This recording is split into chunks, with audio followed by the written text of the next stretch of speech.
င်္ဂလာပါဒီနေ့တစ်ခါပြန်ပြီးအရောက်စီတိုင်းကိုမင်္ဂလာပါလို့အယုံဆုံးနှုတ်ခွန်းဆက်တတ်လိုက်ပါရစေ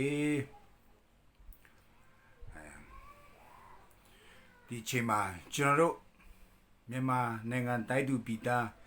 ကချင်ကယားကရင်ချင်းမွန်ဗမာရခိုင်ရှမ်းကျွန်တော်တို့တိုင်းသားညီကိုမောင်နှမတွေ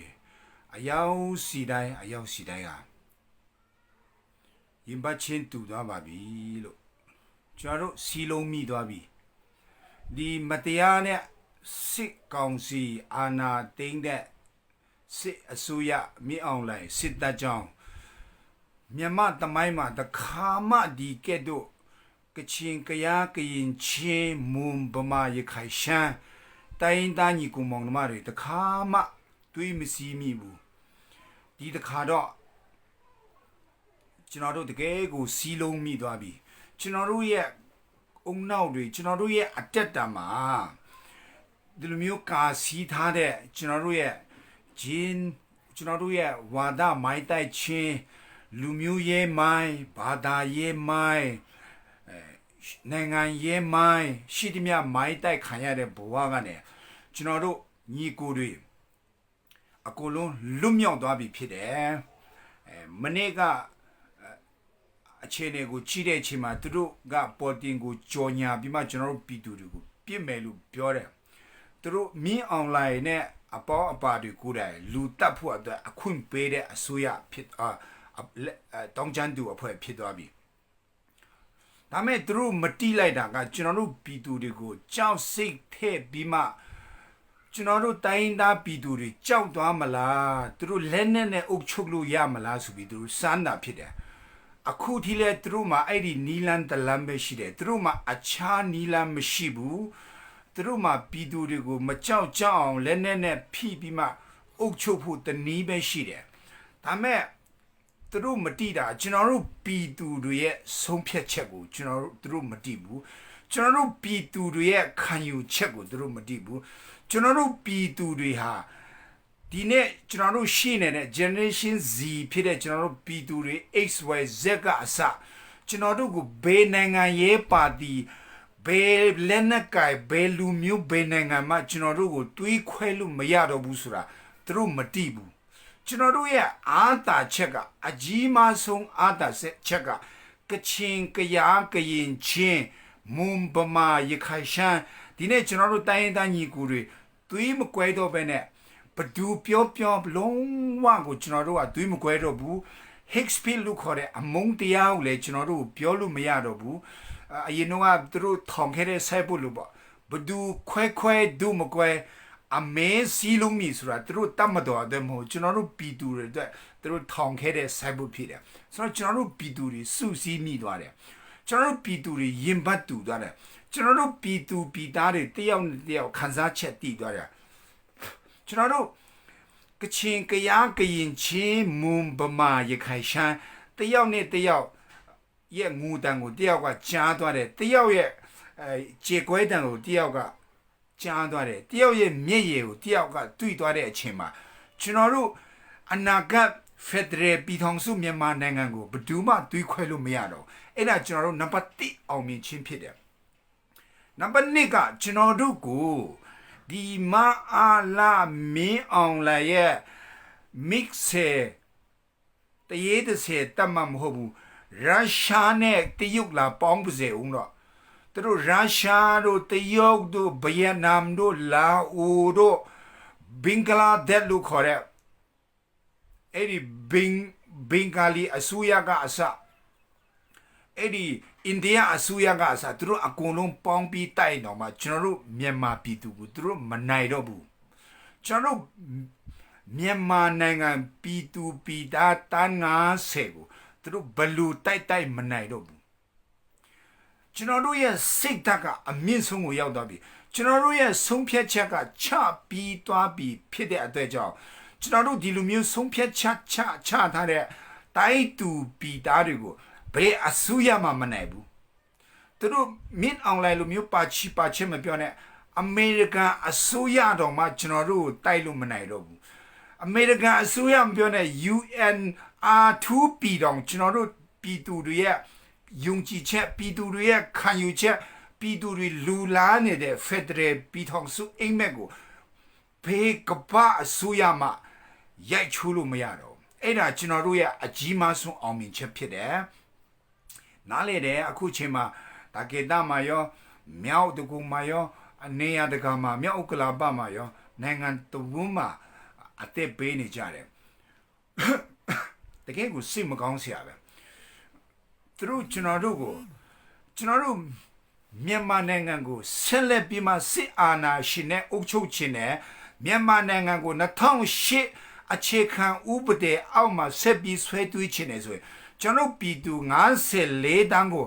အကုန်လုံးတတ်မှရတော့မယ်ကျွန်တော်ပြည်သူ54တန်းကိုအကုန်မတတ်နိုင်မချင်းသူတို့ရဲ့မျော်လင့်ချက်အိမ်မက်တွေအကောင်အထည်ဖော်လို့မရတော့ကျွန်တော်ပြည်သူတန်း50ရဲ့ရင်ထဲနှလုံးသားအသေးတဲ့ကြောက်ကဥကလီစာတဲ့အောင်ငါတို့ဟာဘေးတော့မှသွေးမခွဲဘူးငါတို့ဟာစစ်မှန်တဲ့ထာဝရငြိမ်းချမ်းတဲ့ Federal ပြည်ထောင်စုကိုတွားတော့မယ်ဆိုတဲ့ခိုင်မာတဲ့ဆုံးဖြတ်ချက်ချပြီးတွားပြီးဖြစ်တဲ့အတွက်ကြောင့်ကျွန်တော်တို့ဒီပွဲကအဲ့ဒါနံပါတ်1အနိုင်ဖြစ်သွားပြီအဲ့ဒါကိုကျွန်တော်တို့တိုက်တူပြည်သားတွေကိုလည်းကျွန်တော်ခွန်အားပေးခြင်းနဲ့နောက်တစ်ခုကဒီမီအွန်လိုင်းရဲ့အမင်းကိုနာခံပြီးပြည်သူတွေကိုပြစ်တတ်နေတဲ့ရဲတွေစစ်သားတွေကိုကျွန်တော်တစ်ချက်လောက်ကျွန်တော်တတိပေးခြင်းနဲ့ပြီးမှဒီမီအွန်လိုင်းနဲ့တိုင်ပင်ပြီးနိုင်ငံရေးအမျက်ထုတ်ဖို့ကြိုးစားနေတဲ့နိုင်ငံရေးပါတီတွေဗမာနိုင်ငံရေးပါတီတွေတိုင်းရင်းသားနိုင်ငံရေးပါတီတွေလည်းကျွန်တော်တစ်ချက်လောက်တတိပေးခြင်းနဲ့2008ဓာတ်သွားပေါ်မှာဆက်ပြီးရှောက်ချင်တဲ့ဂျူနီစနစ်ကိုခုံမိနေတဲ့အချို့တော်လူတွေကိုလည်းကျွန်တော်တတိပေးခြင်းနဲ့ဒီအချိန်မှာတင်တို့ပြည်သူဖက်ကိုအမြန်လေ့လာပါဒီအချိန်မှာတင်တို့ပြည်သူဖက်ကိုအမြန်လေ့လာပါမိအောင်လာရဲ့အမင်းကိုဖြီဆန်ပြီးမှစစ်သားတွေရဲတွေပြည်သူဖက်ကိုလေ့လာပါမိအောင်လာရဲ့အခွင့်အရေးပေးခြင်းကိုငင်းဆန်ပြီးမှပြည်သူဖက်ကိုအမြန်လေ့လာပါနိုင်ငံရေးပါတီတွေကျွန်တော်တို့တင်တို့ဟာမြန်မာနိုင်ငံတိုင်းသားတွေဖြစ်တယ်ကျွန်တော်တို့ကချင်တိုင်းသားဗမာတိုင်းသားကရင်တိုင်းသားမွန်တိုင်းသားရခိုင်တိုင်းသားရှမ်းတိုင်းသားကယားတိုင်းသားကျွန်တော်တို့ကတိုင်းသားတွေဖြစ်တယ်ကျွန်တော်တို့က coming together ဆိုပြီးကျွန်တော်တို့ holding together မဟုတ်ဘူးနော် coming together ဗမာလည်းသူ့ရဲ့အချုပ်အခြာအာဏာပိုင်တဲ့နိုင်ငံဖြစ်တယ်ကချင်လည်းသူ့ရဲ့အချုပ်အခြာအာဏာပိုင်တဲ့နိုင်ငံဖြစ်တယ်ရခိုင်ချင်းကရင်လည်းသူ့ရဲ့အချုပ်အခြာအာဏာပိုင်တဲ့ပြည်နယ်တွေကကျွန်တော်တို့က coming together လို့ခေါ်တယ်အတူတကွတဘောတူပြီးမှအတူပူအမြအတူတူပြောမယ်အတူတူငိုမယ်အတူတူရီမယ်ဆိုတဲ့စိတ်ဓာတ်နဲ့ကျွန်တော်တို့ပြည်ထောင်စုကို1940ခုမှာကျွန်တော်တို့ဒီဆောက်ခဲ့တာဖြစ်တယ်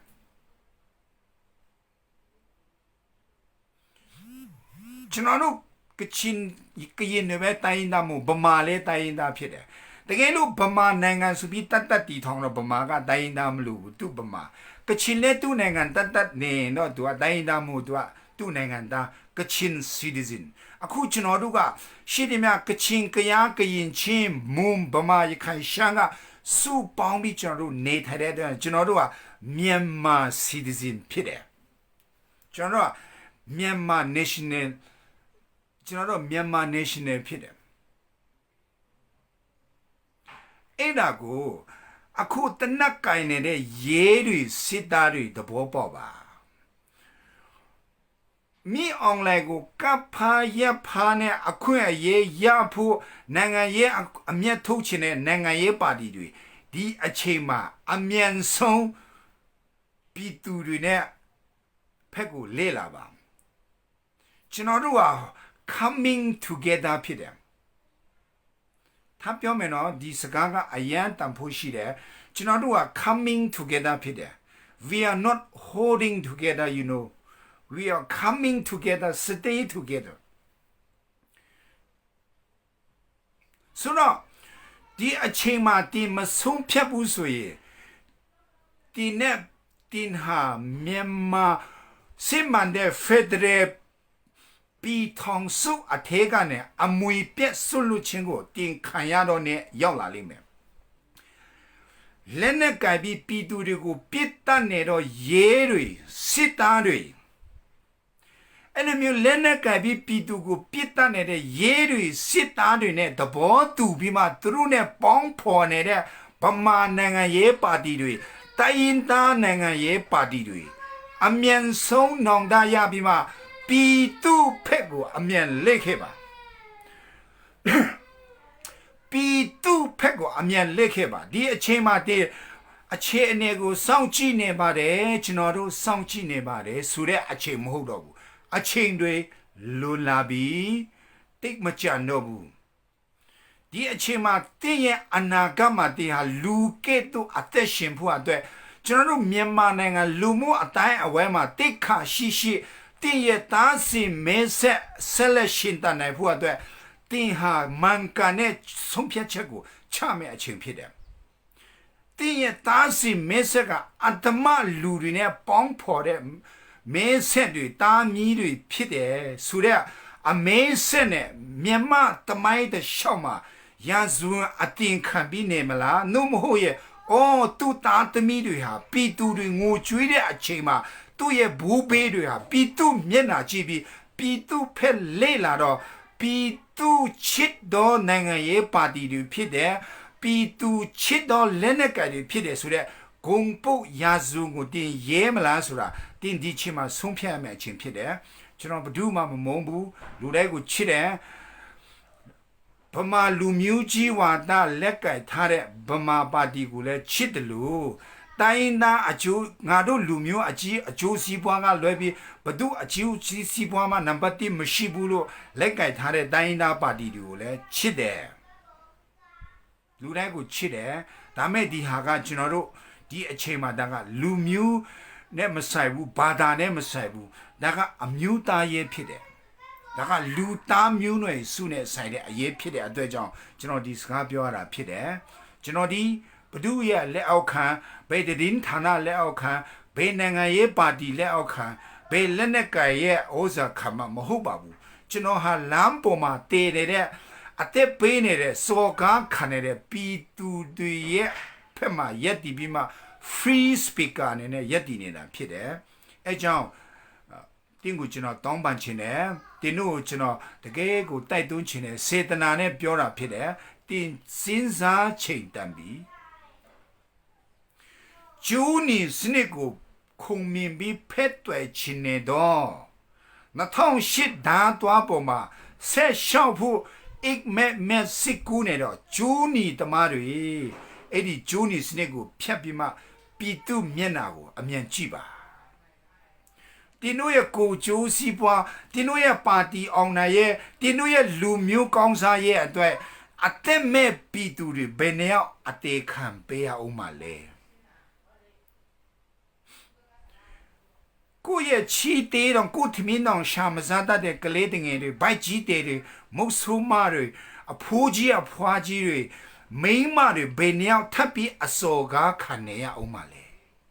တည့်ရဲ့ပါတီကောင်းစားရဲ့အာဏာရဖို့တည့်ရဲ့လူမျိုးကောင်းစားအာဏာရဖို့ကျွန်တော်တို့အပြစ်မဲ့တဲ့ပြည်သူတွေကချင်ကရားကရင်ချင်းမွန်ဗမာရခိုင်ရှမ်းဘယ်နှယောက်ထပ်ပြီးအစော်ကားခံရအောင်မလဲကိုတမိုင်းကိုလလေးရေးဖို့ဒီအချိန်ဖြစ်တယ်ပြည်သူဖက်ကိုအမြန်ပြန်လက်ခဲ့ပါကျွန်တော်တောင်းဆိုချင်တယ်အခုကျွန်တော်တို့ပြည်နယ်တွေမှာနေနေတဲ့လူငယ်တွေကချင်လူငယ်တွေတိုင်းသားလူငယ်တွေဗမာလူငယ်တွေကျွန်တော်ကရင်ချင်းလူငယ်တွေဒီအချိန်မှာကျွန်တော်တို့ဒီစစ်အာဏာရှင်မိအွန်လိုင်းစစ်တပ်ကိုရေးတွန်းလန်တော်လာနေတဲ့တိုက်ဖြစ်နေတဲ့ကျွန်တော်တို့လက်နက်ကိုင်တွေဖြစ်တဲ့ KNU KNLA လက်နက်ကိုင် KIA KIO လက်နက်ကိုင်တွေနဲ့ပူးပေါင်းလှုပ်ဆောင်ပါ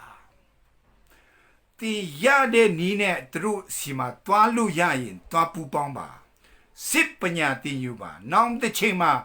ကျွန်တော်တို့မြန်မာလူမျိုးလို့ခေါ်တဲ့ကချင်ကယားကရင်ချင်းမွန်ဗမာရခိုင်ရှမ်းစင်းရဲချမ်းသာမခွဲဇက်နင်းဇက်မြင့်မခွဲလူမျိုးမခွဲဘာသာမခွဲပဲနဲ့ကျွန်တော်တို့မြန်မာပြည်သူတွေရဲ့အသက်ဥအင်ကိုတကယ်ကိုစီးစင်ကိုကာကွယ်ပေးမဲ့ professional လို့ခေါ်တဲ့မြန်မာ Federal Army တမတော်ကိုတီထောင်တဲ့အချိန်မှာတင်းတော့အစင်တစ်ဖြစ်အောင်လို့ဒီအချိန်မှာရတဲ့လမ်းကနေတော်လာဖို့အတွက်အမြန်ဆုံးတွားရောက်ပူးပေါင်းပါနိုင်ငံတကာမှာရှိနေတဲ့ကချင်လူငယ်တွေ KIA ကိုတိုက်ခိုက်ဖို့လောက်ပဲနားလေတဲ့ကချင်မျိုးချစ်ပုဂ္ဂိုလ်တွေဒီအချိန်မှာ KIA မကောင်းကြောင်းပြောတာရပ်ပေးပါကျွန်တော်တကယ်တောင်းပန်ပါတယ်ဖက်ဒရယ်ပြည်ထောင်စုရသွားပြီးမှတင်တို့ရအလုပ်ကိုပြန်လုပ်ပါ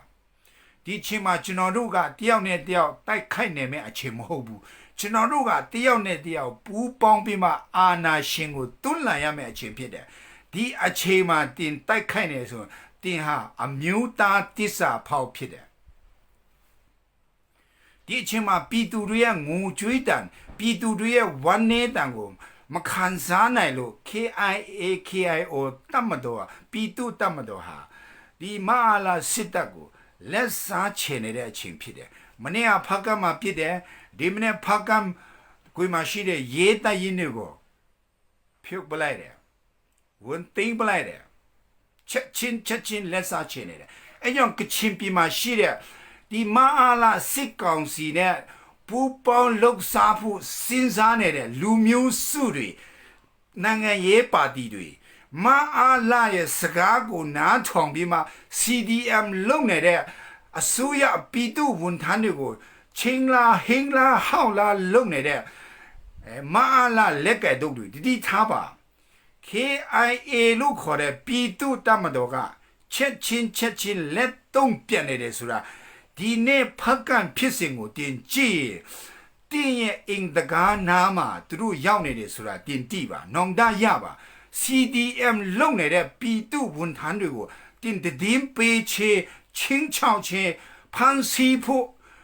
မာလာရဲနဲ့စစ်သားကိုကိုညင်ချင်းလုံးဝမလုပ်ပါနဲ့တင်ဆက်ပြီးလုပ်နေတယ်ဆိုရင်ဝိုင်းမော်မြစ်ချနာဖကာဟူပီမူညင်းမူကောင်ပူတာအိုနောင်မွန်းမရှိတဲ့ကျွန်တော်မအားလာလက်ကဲတို့တွေတင်တို့ရဲ့အနာဂတ်တင်တို့ရဲ့အသက်ဦးအင်စီးစင်ဟာကျွန်တော်တို့ဘယ်သူမှအမခံလို့မရဘူးအတန်တန်တတိဘေဘီဘီကျွန်တော်တို့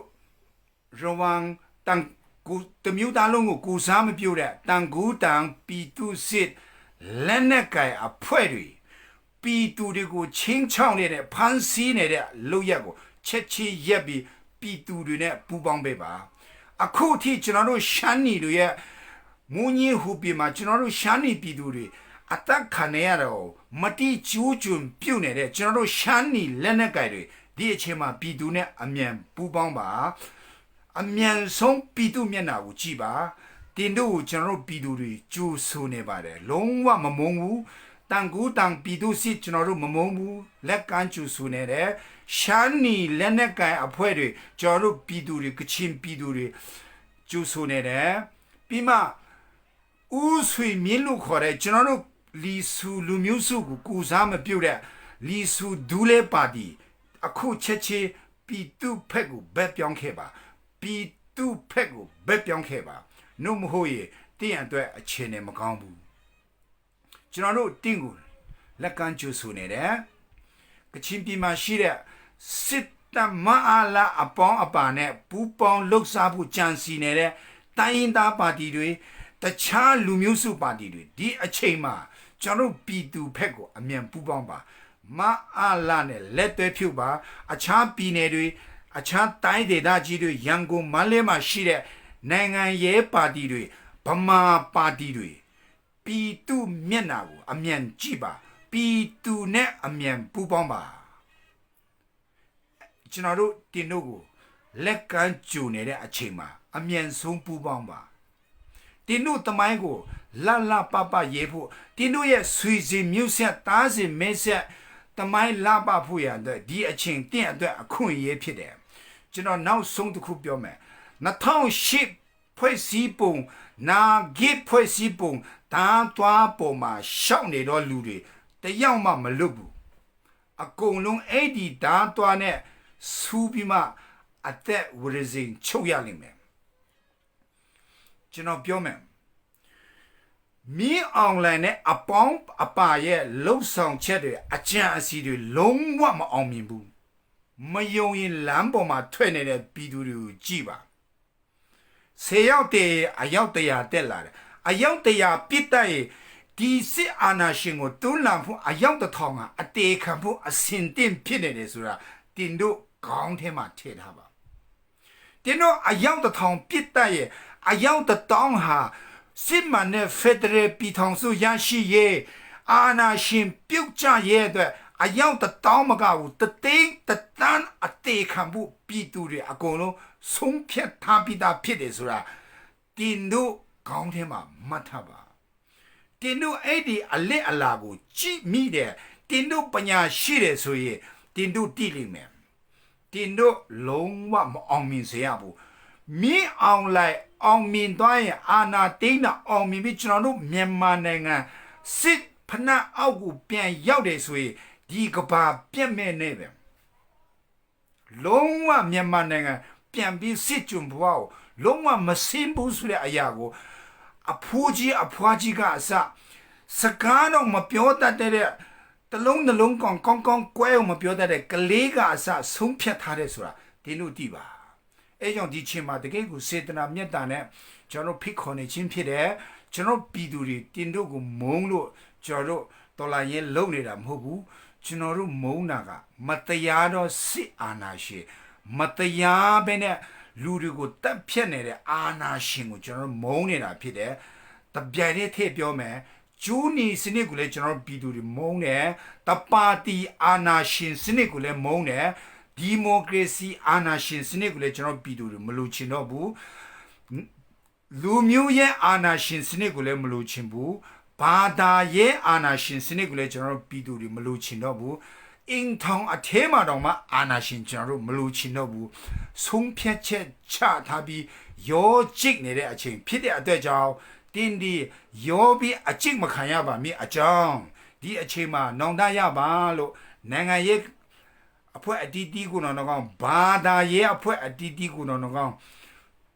လူမျိုးစုအဖွဲ့အစည်းအတီးတီးကိုတော့ကောင်းကျွန်တော်ဒီကနေမေတ္တာရက်ခံပါတယ်လို့ကျွန်တော်အမုန်းတရားစကားပြောခြင်းလုံးဝမဟုတ်ပါဘူးကျွန်တော်ဖျားရှိလူရှိမှပြောရတယ်ကျွန်တော်လုံးဝဘယ်သူမှမမုန်းပါဘူးလို့ဘယ်သူမှထိခိုက်စေတဲ့စကားပြောခြင်းလည်းမဟုတ်ပါဘူးကျွန်တော်ပြည်သူတွေအတွက်ကျွန်တော်ပြောနေခြင်းဖြစ်တယ်ဆိုတဲ့အကြောင်းပြောလိုပါတယ်တကယ်လို့ပြောမှဆိုမှရှိခဲ့ရင်ကျွန်တော်ရဲ့အမားတာဖြစ်ပါတယ်ကျွန်တော်ကိုခွန်းလို့ပေးပါတကယ်လို့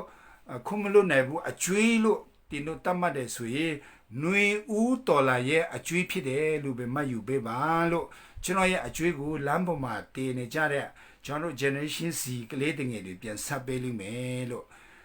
ကျွန်တော်ပြောပြချင်ပါတယ်လို့အရောက်စီတဲ့ကိုဖျားသခင်ကောင်းချီးပေးပါစေ